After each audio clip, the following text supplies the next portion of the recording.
As the fairy godmother of all writing to all people, I give you permission. Welcome to Season 2 of the Kidlit Craft Podcast. This season, we're doing a deep dive into Kavian Lewis's YA thriller, Thieves, Gambit. Today, we're focusing on pacing. Again? Yep, and this time on a more micro level of the pacing within scenes and chapters. I'm Anne-Marie Stroman, and I write for children and young adults, as well as short stories for adults. And I am Erin Nuttall. Hello, everyone. I write YA, and mostly just YA. On Kidlit Craft, we look at mentor text to discover the mechanics of how writers do what they do so we can apply it to our own writing. And we wanted to remind you that we have one more Ask the Author event this spring on April 22nd with Lindsay Lackey talking about her middle grade novel, Farther Than the Moon. And I will say, if you have not joined us for one of our book clubs or Ask the Author, please do. They are super fun. It is an intimate event with authors who have a lot of really interesting and important things to teach us. I have loved all of them so far. Yeah, and I'm especially excited to talk about Lindsay's book. I got to be there during some of the creation of it on a couple writing retreats. Lindsay's one of my writing buddies, and it's a great book about two brothers, one of whom has significant disabilities. They've promised each other they'll go to space together, and the older one gets accepted to space camp. And fun. Struggles with having left his brother behind, but also realizing his dream at the space camp. And there are a lot of other complications that we'll talk about, but it's a lot of fun. And as a special treat, too, Lindsay's going to be offering a workshop on using touchstone moments to create your novel. And that will be the Saturday after her event. And you can sign up for the workshop on its own, or you can bundle it with the book club and the workshop together. Well, that is super fun. I am excited. So on to Thieves, Gambit. We have some great vocabulary today. Erin, one of the huge things I discovered my first semester of my MFA was that I actually didn't know what a scene was. So I did a lot of research, and I found it such necessary knowledge that now in the middle grade writing class that I teach, I spend 3 weeks teaching scene writing. So take us to scenes. What is your definition? Well, it is not surprising to me that you didn't know, because I think that it can be tricky. And I have talked to a number of authors and writers about what is a scene, and I have gotten many different answers. But most broadly, it is a unit of story that takes place at a specific time and place. And the characters, they engage in action or dialogue or both.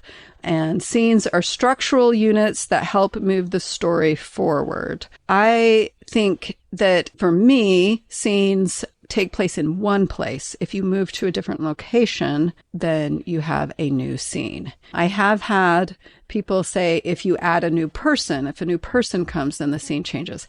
I personally disagree, but that's because I like to write scenes with a big cast of characters. And sometimes the best way to introduce another person is to have them come into the scene. That's true. But in general, it's just a unit that helps move the story forward, and something has to take place. If you have a scene where nothing takes place, no change, no new information, then it's not a scene. It's just a little piece of writing that you did for fun. I often have little pieces of writing that I did for fun in my novels. I go through every scene and write down what changed. And if all that changed is that they moved from the pool deck to through the locker room to the front desk, then, and that's all, then that probably doesn't need to be a whole scene. Right. Or you can add to it, right? Like you can have new information come up during the conversation, or something that happens that causes a change. But yes, if the change is just a movement through space, or the change is dialogue that is witty, which is my favorite kind of scene to write, just dialogue, but we don't get a big change, then that is a scene that needs to either be cut or to add more to. And I also think of scenes in relation to summary, too, that when you're in a scene, you're in the action, it's sensory, it's physical, it's not just heads talking in space, it's not exposition or storytelling, and it's not summary, right? A summary might be, they spent the whole day at the beach and they got popsicles and then they drove home. And that's a summary. And then when you're in the scene, we're going to feel the sand and feel the breeze and smell the sea air. And we're going to have dialogue and we're going to have specific actions within that. So I think of scene in that way as well. Yeah, I think that is a good way. And you don't need all scenes all the time. That's something I need to remind myself because I like to be in the moment. And it's important to have those summaries. You do need to know that they drove to the beach. Do we need to be in the car while they drive to the beach? Not necessarily. So we have just talked about how we have scenes and summary in novels. Is that all? No, there are more pieces. A really important piece in writing a longer story especially, but I think in picture books as well, is a sequel. And a sequel is a passage of writing where the character reacts reflectively to the previous scene. And that is my hoity-toity definition. If I'm looking at it's where the character reacts to what just happened. Like you emotionally react or you make a decision about something because of what just happened. It is where we as the reader get to be in the character's headspace. It could be for a long time, but it could be very briefly. But personally, I frequently forget the sequel. And I want to go from action to action to action. And I want the reader to intuit why the main character or whichever character, whoever's head you're in, why that character is doing what they're doing by their actions. And that is not fair to the reader. and it actually keeps the reader at arm's length from the character. So you want those sequels to let the reader know why the character is acting or is making these choices. You want that moment in their head. I had that in one of my semesters at VCFA, and my advisor just said, I don't know why, but people like to know what's in characters' heads. It's like, okay. But this idea of scene and sequel, well, one place that it's found is this great book by Jack Bickham called Scene and Sequence. And he goes into a lot of detail, and you summarized it so nicely. I tend to think of it as this action and reaction, as you said, that for every time there's an action, there's going to be a reaction to it. Even if it's, someone gets punched in the jaw and they punch back, right? There's a moment where they decide to do it. And it could be 2 words that give you that instant of reaction to it. Not to interrupt you, but for me, I think one of the reasons it's difficult is because of movies and TV. Because we don't see inside characters' heads. We do, however, get a visual of their face. Wow, I was watching something dope sick. I don't know if anybody has seen that. If you want to be really upset by the opioid crisis, go ahead, watch that. It's excellently done. And there's this scene where the Richard Sackler character is listening to this quack doctor explain how if you have someone who is getting breakthrough pain on Oxy, it's not because they're addicted. It's because their body just needs more Oxy and that will keep them happier. And if I were writing this scene, I would need to be in Richard Sackler's head. I would need that. I would need to see his reaction as a reader. I would need to see him call into question. But because it was, a movie or a miniseries or whatever, I watch his face and you see it pass on his face that this guy is an utter quack and how useful he will be for the Sacklers and Purdue Pharma as he promotes this idea that there's no such thing as addiction. We just need to have the proper amount of medication in us. And that all crosses his face. But we don't get that when we're reading a book. I mean, I suppose you could try to write that, but I don't know how you would write these facial expressions. I have no idea. I don't think it would really work. No, it wouldn't work. But we needed that. I needed to know, watching that show, that Richard Sackler knew this guy was a fraud and that he would be super useful. And if I were writing that scene, I would need to be in Richard Sackler's head where he has that reaction. And now it just needs to be where he says, whoa, what a useful idiot. Like, that's it. That's all you would need. Or you could have him, think at length about how much money he's going to make off this guy. It depends on, how you want to write that sequel to that scene. Mm-hmm. But not knowing what Richard Sackler is thinking in that moment does a disservice to the reader, right? Which brings us to pacing, whether those reactions are long or short. We've talked a little bit about pacing last time. Can you define it for us again? Of course. Pacing is the speed that the story is told and not the speed necessarily that it takes place. So you could have in fact, I did read a book that basically took place over one day, and it was very slowly paced, but it was just one day. And then you could have a really fast-paced book that takes place over 5 years or however long, right? It's really how quickly the plot points unfold and how much tension you keep. If you keep the tension high, then you keep the plot points unfolding quickly, then it's going to have a fast pace. And if you have a longer space where people are having longer sequels where they're thinking about things and plotting and planning and conniving or whatever they're doing between your bigger plot points, you generally have a tension that builds on itself rather than just a high tension. And that feels a lot slower to the reader. Yeah. And as writers, we're in charge. And there are different ways to change the pacing. And we looked last time at pacing the entire action book and how pieces of chapters can help us do that and how tension can do that for us. But today we're going to look at action scenes and chapters, and things like sentence structure, dialogue, descriptive passages, etc. can all change how fast the story feels like it's unfolding. So let's dive into pacing on a chapter and scene level. What did you notice Lewis doing to control the pace within a chapter or scene? Can you start us off with what she does with sentences? Yeah, so sentences were something that I looked at specifically because I was curious about how sentences make the pacing feel. And she has a lot of short, punchy sentences and quicker dialogue. And that speeds up the action. For instance, on page 136, it starts out with Noelia speaking. She says, "But don't expect it to continue after we set foot in Paris." She glanced at the dome camera in the corner of the elevator. "Wouldn't want to keep the show dull for too long. The doors closed, and then they were gone. I folded my arms. Well, they weren't lying. You sure?" So we have Noelia, something that she says, something that she does, something that she says, and then the doors close, and then we have punchy dialogue. And so that is something that helps keep the momentum up. But it's not just all short, sharp sentences. We also want longer sentences because it would get really boring if everything we read was the same. And so you can create a rhythm. So like on page 84, as he reached to the mask, Devereaux glanced up. We locked eyes. His brows rose. My fingers gripped even tighter. Here I was, dangling from the ceiling like Mardi Gras beads stuck on a power line. As if this were the most entertaining thing ever, Devereaux waved. I could die right here.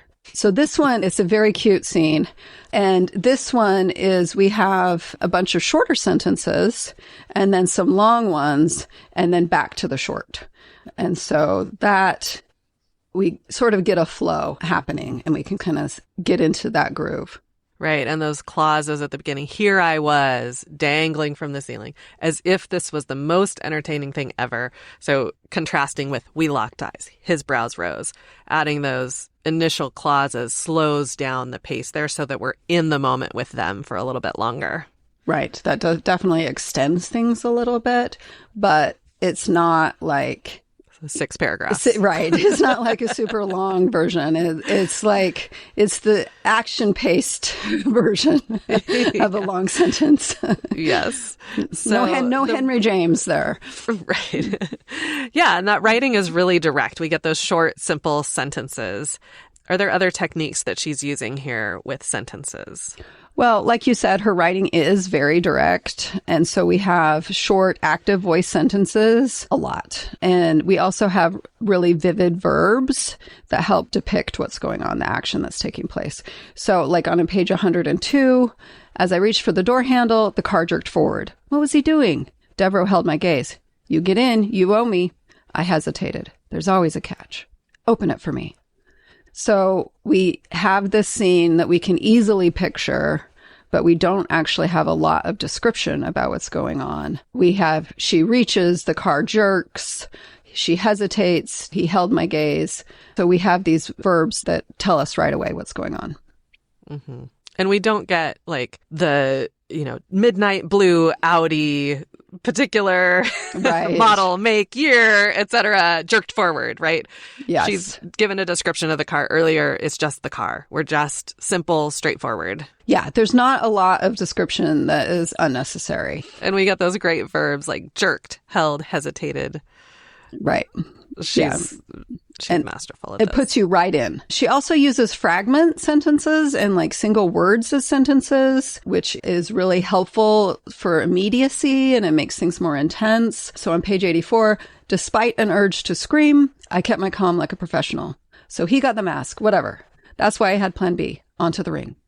So we have a little bit of a longer sentence right there, but we still have, urge, scream, calm, professional. And then we go into boom, boom, boom, boom, really short sentences of single words, pieces of sentences.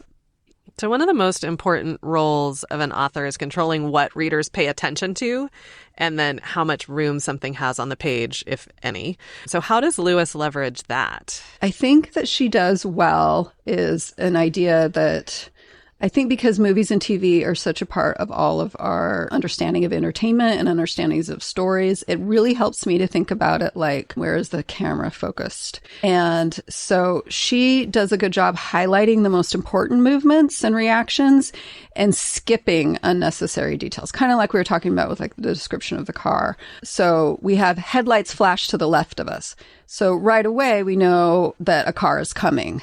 We don't need to know a car is coming and the headlights flashed us, right? Right. Like that takes 6 words out of it. And it also, it's kind of like your Gilgo that you were talking about. You're getting in late. The headlights right there, that alone explains that there's a car. And then it flashed to the left of us. Now we know it's coming towards us, right? And I think that is really helpful, especially in this style of book. We don't need that big, long anticipation of the green car drove up the long driveway, the headlights flashing through the trees. Like that's going to be a different pace in a different book, right? Another example would be Devereaux shrugged. Kyung-soon nodded. Milo's eyes lit up at the challenge. So we have 3 reactions, and they're short, and they're fragment sentences, and we know right away how each one of these kids feels about this challenge. Another important one that she does that I think can sometimes be tricky is she cuts out unnecessary movement through space. It's so tempting to be like, and they walked across the room and opened the door, right? Like, because, we may be seeing, at least this is how I do it. I see things play out in my head. And so I see my character walk across the room and answer the door. I see my characters get on the elevator and ride it 6 floors up, get off the elevator, walk down the hall, get to the hotel room. Instead, when we're on page 100, we skip from the lobby right to the hotel room. So the elevator ride, the walking down the hall, swiping the card for the key card, like all of that is just skipped. We move from one place to another she trusts her reader to understand that all those things happened. Yeah, and if you think of graphic novels or cartoons, even picture books, writers are often thinking about what happens between the panels or between the page turns. And when I was first writing novels, as I told you about my walking through the locker room scene, I felt like I needed to get everything on the page, including moving from one location to another. And you can just skip it.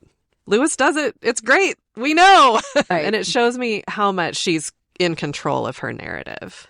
Yes, for sure. And if you do think about it in a TV or a movie idea, frequently a new scene will just open at a new location. And you're not like, wait, how did they get into the police station? Right? You just know that we're in the police station or wherever, right? So I think if you need permission to skip some things, and some of us might feel that way, and that's fine, then think about a TV show or look at a book like Thieves Gambit, where you see that someone is doing it successfully, and you can be like, oh yeah, I can do that too. I thought you were going to give us all permission. Oh, yeah. Well, as the fairy godmother of all writing to all people, I give you permission. So are there other techniques that Lewis is using here for pacing within scenes? Yeah, I really like how she uses sensory detail. She doesn't do it a ton, but when she does it, it's pretty effective. On page 78, she has a memory of cold metal cuffs biting my wrist at ski school.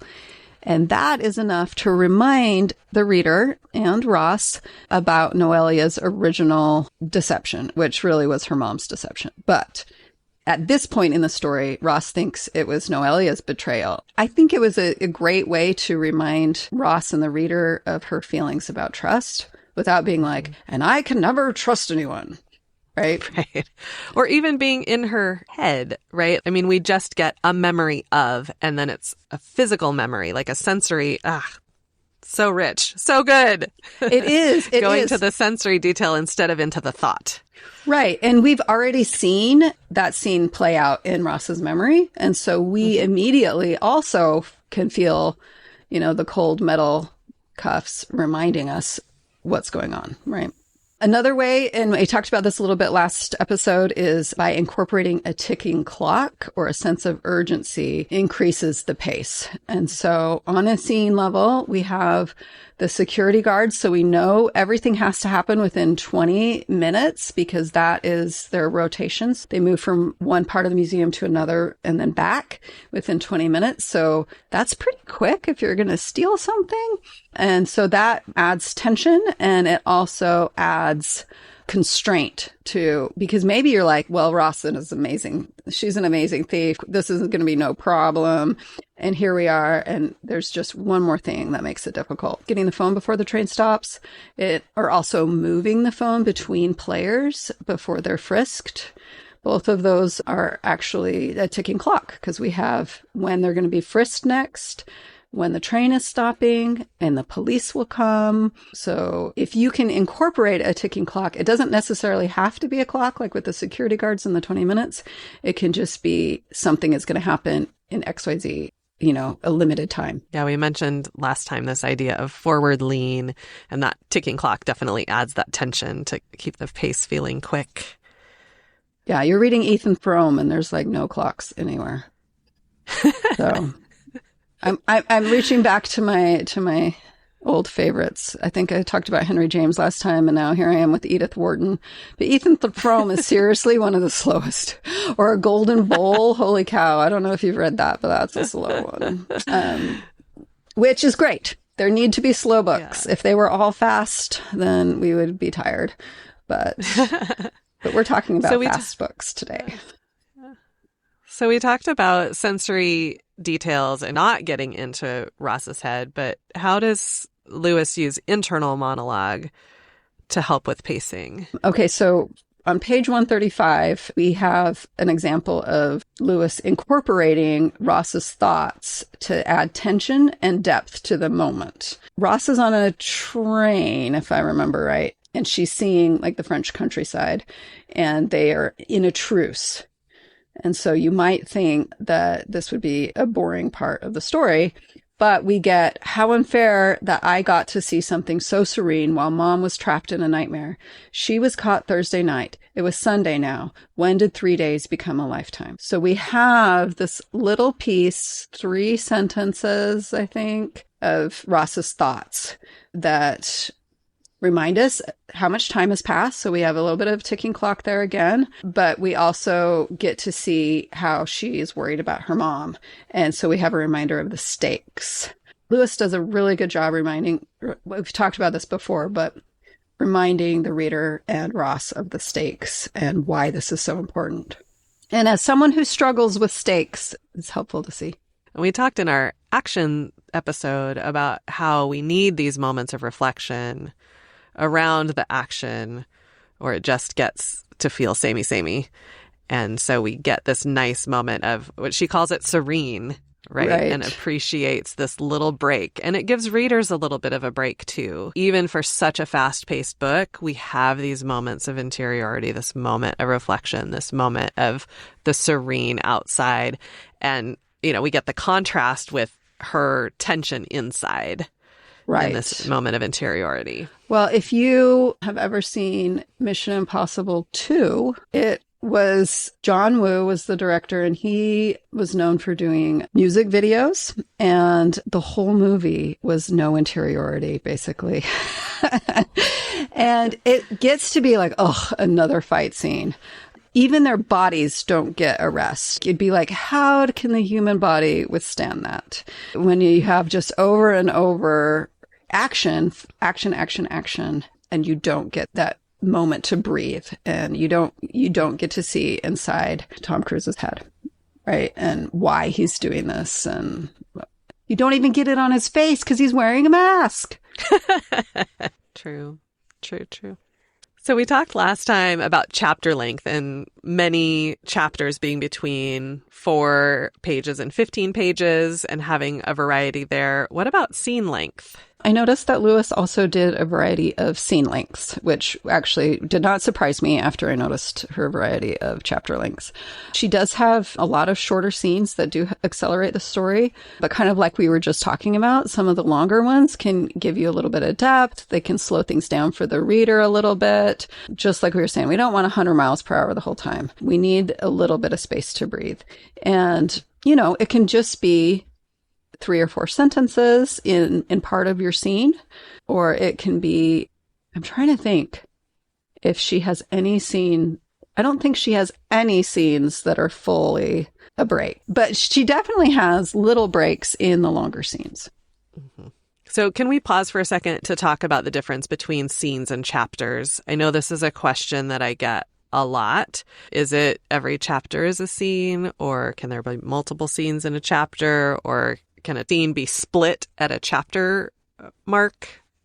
Okay, so yes, for all of those things. Done. We're done. We're done. That's all. That's the only answer. So I actually feel like I got the best advice from my faculty mentor when I was at VCFA, Tom Birdseye. I was talking to him a lot about scenes and chapters and those ideas. And he said scenes are for the author and chapters are for the publisher. And I really liked that idea because so he only ever writes in scenes. He never writes in chapters. And it's only later when he is working with the publisher that sometimes he does break up his scenes in the middle. We talked last time about kickers, a sentence that kicks you into the next chapter. And that might be in the middle of a scene. You might be in the middle of hanging off the cliff, or whatever it is that might be the middle of the scene. I think Emma Kress does a really good job with this, with her chapters. She frequently breaks up scenes into different chapters. In her book, Dangerous Play. Dangerous Play. Thank you.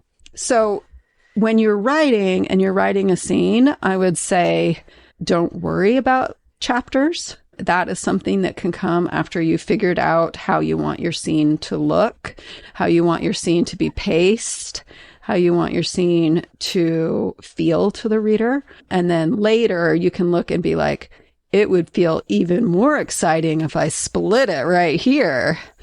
Or you could say, I think these 2 scenes would go well together to be a chapter. Or I think this one scene is a great chapter on its own.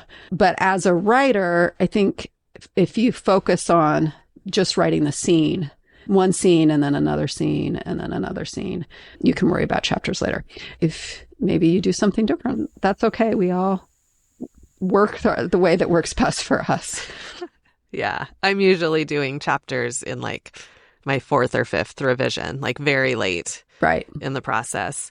I call it chapterizing. But one of our writers for Kidlit Craft, Christy Wright, thinks in chapters. And so she ends up writing in chapters, even though it might scene-wise split in the middle. Like her brain just does that. So you might find what works for you, but you can try it out. If chapters confuse you, just don't worry about it till a later revision. Oh, for sure.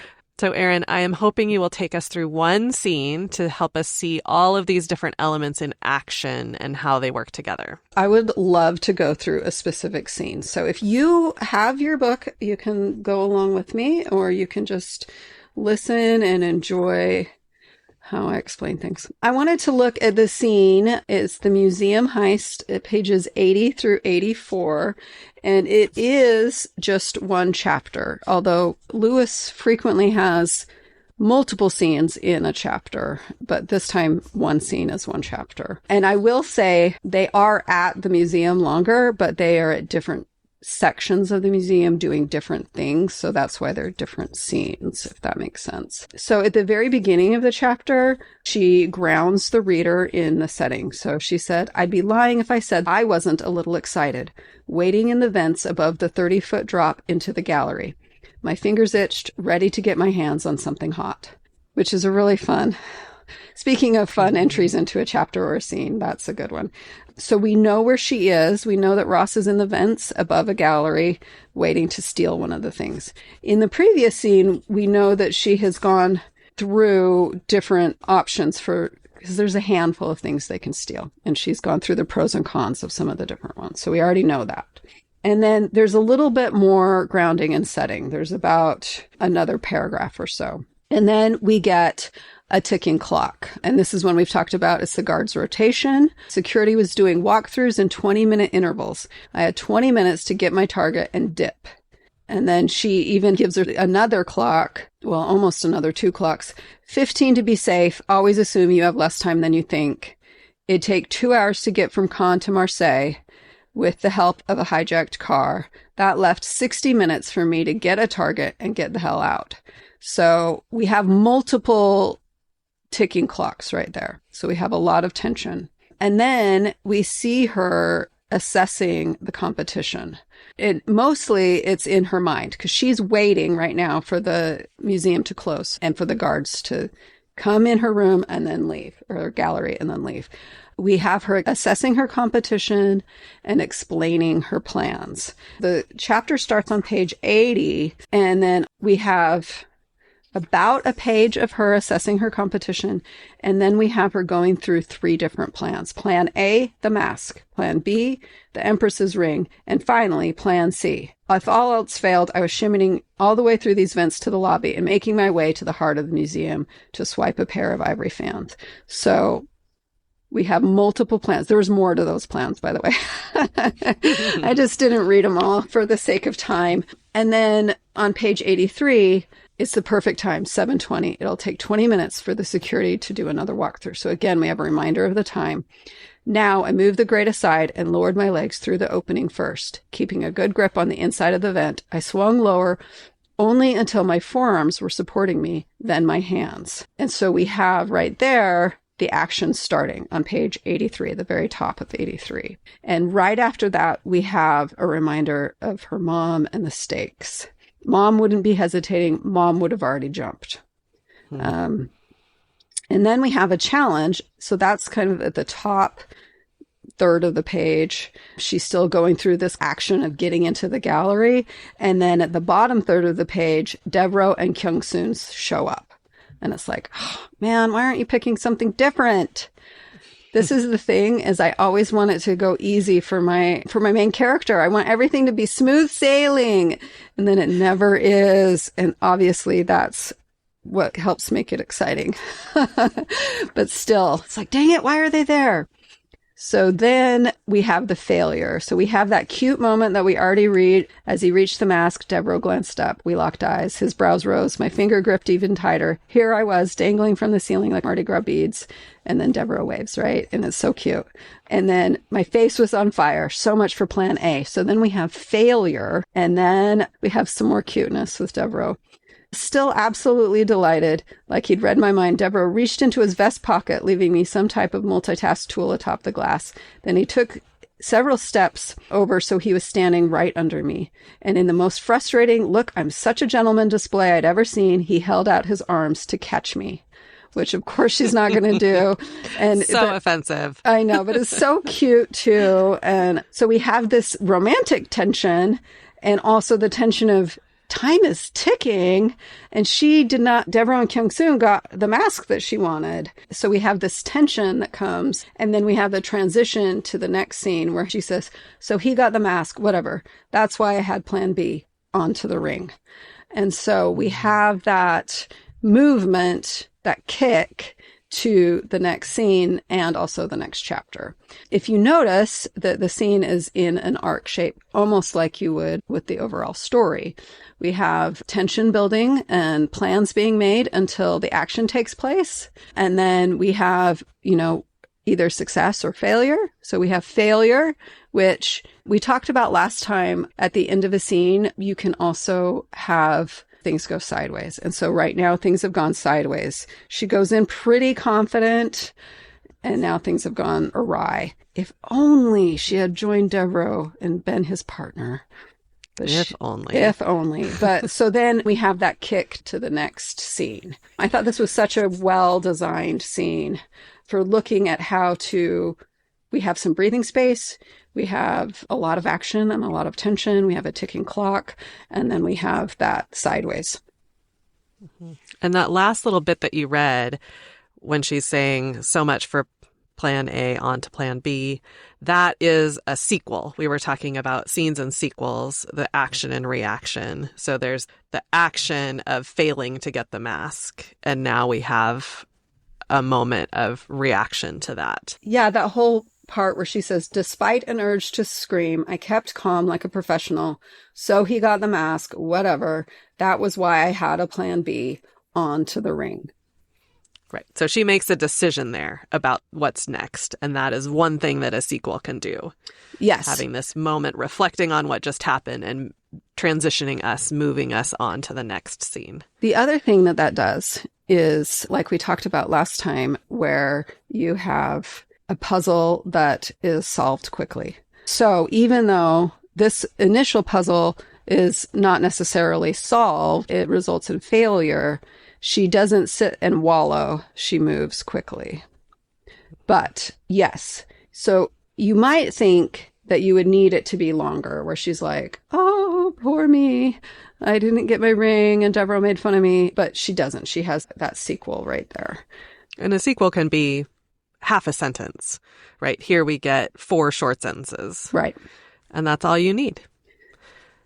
For sure. I mean, I think sequels can be of different lengths. And like we talked about in the last episode, when she was on the balcony and she was handcuffed to the balcony, it was at a pivotal time for their overall mission. It was a difficult time for her because she might die. And so we have these hard things. She never let her aunt teach her how to dislocate her thumbs, so she didn't know how to get out of this situation. So we get that sequel in that scene where she sobs and then she has a regret that she didn't kiss Devereaux when she had the opportunity. And she doesn't have a decision in that part. It's just her feelings. It's when she sees the little kids next. So sequels can do a bunch of different things. Mm-hmm. Yeah, in thinking about the overarching structure of a novel, to go back to our last episode, when you have that all is lost, dark night of the soul time, I think of the all is lost as the action of everything falling apart. And then the dark night of the soul is a sequel, and it tends to be a longer sequel where we're kind of in the dark. That's where the character faces the reality of the situation and then makes a decision to move on. Right. So that's an opportunity for a longer sequel that maybe wouldn't work earlier in a story. No, I do really like that idea where you have all is lost is the physical, and then the dark night is the mental or emotional, however you want to do it. And like we mentioned last time, that's the only time we see Ra sobbing. And I don't think she's there like crying her eyes out. I think it's just like a, kind of immediate sob. And then she gets herself together, which is really appropriate for her to have a short dark night of the soul for her character and for the overall pacing of the book. So, Erin, what are you taking away from today? I am taking away the reminder that a scene should be in an arc and sort of mimic the overarching pacing, the overarching tension, the overarching trajectory of the book. I think we hear that and then we're like writing and it's like, or at least me, and it's like falling out of my ears. And so it's a good reminder, and it's good to look at. I would highly recommend doing this kind of thing to any book that you like and you like how things unfold, and just pick a scene and go through it just like I did. I feel like I learn a lot when I look at people who successfully do what I'm trying to do. What about you? What are you taking away? I'm taking two tiny little bits that kind of go together in my head. And one was that idea that a sensory detail can evoke something for the reader as well as something for the character when that, she says, a memory of the handcuffs. And then also that little bits of interiority can, well placed, guide us through the story. I tend to do like either all sensory or all in the head. Yeah. And so this idea that you can use little bits of both to, in some ways, achieve the same purpose of guiding the reader, like sparking something in the reader. Yeah. And you're right. I think Lewis does that really, really well. It's like, hey, I'm just going to throw these crumbs your way and you're going to pick them up and you're going to know what I'm talking about. And because she does it so often, we're like, oh yeah, I do know. Thanks. And then we read a little bit more. Oh, here's some more. Thank you. And that makes readers feel really smart. Yes. Which is really good. Yes. I love it when I feel like I'm such a smart reader. Okay. So what is today's cool gadget? I always like to find out what you have discovered. Okay, so I want to go back to a useful gadget that I ignored completely in episode 7 when I talked about the sarcophagus jigsaw job. It's Milo's pen that cuts and welds. And we first see this on page 81 during the museum heist, which we've been spending a lot of time with. He is going for the Elizabethan ruff, and Ross sees him, and this is her narrative. He was using some sort of laser pen, making little incisions in the metal locks around the glass. He kind of goes away after that. But she brings it up at breakfast after the museum heist. They've been talking about the tools that they had brought, and no one had mentioned Milo's pen, so it gets really highlighted here. What was that pen you had? I asked. He laughed nervously. You mean like a writing pen? I saw you cutting through metal with it yesterday. Too late to lie. Milo sighed. All right, you got me. He tugged his sleeve up until a slender and unassuming silver pen slipped into his palm. Kansun gawked. You can cut through metal with that, like a lightsaber? If I'd been drinking something, I might have choked. Never had I heard the word lightsaber used so seriously. He's a Jedi thief, I couldn't help but say. So here in this scene, it's highlighted. It's separated from the other tools, and it's at the end of a chapter, so it's especially highlighted, and it gives us this nice opportunity for humor, which we might think that's all that Lewis is using it for, but no. Lewis always uses things for more than one purpose.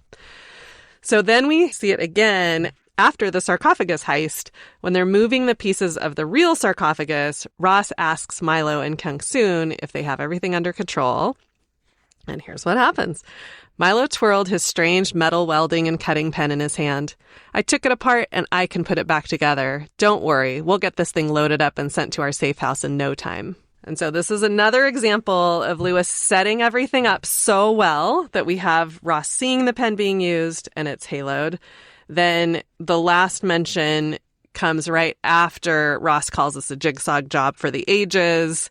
And this bit about the tool just explains how they did it without explaining how they did it.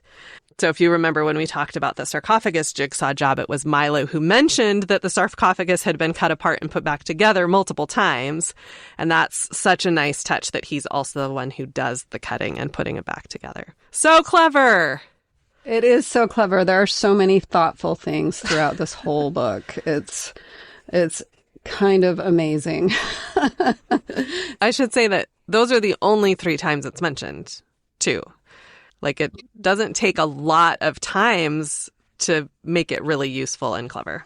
Well, and that is not surprising because she is so tight with every piece of the story.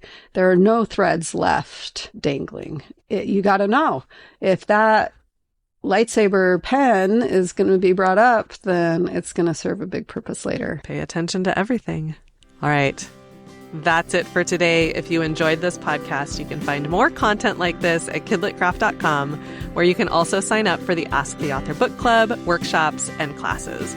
Find us on social media at KidLitCraft, and you can support this podcast on Patreon. We've also got t-shirts. You can find Kid Lit Craft t-shirts at Cotton Bureau. We'll put a link in the show notes. please download episodes, like, rate, and review us on Apple Podcasts or wherever you listen. And let your friends and family and grandma and neighbors and everybody know about how amazing we are on this podcast.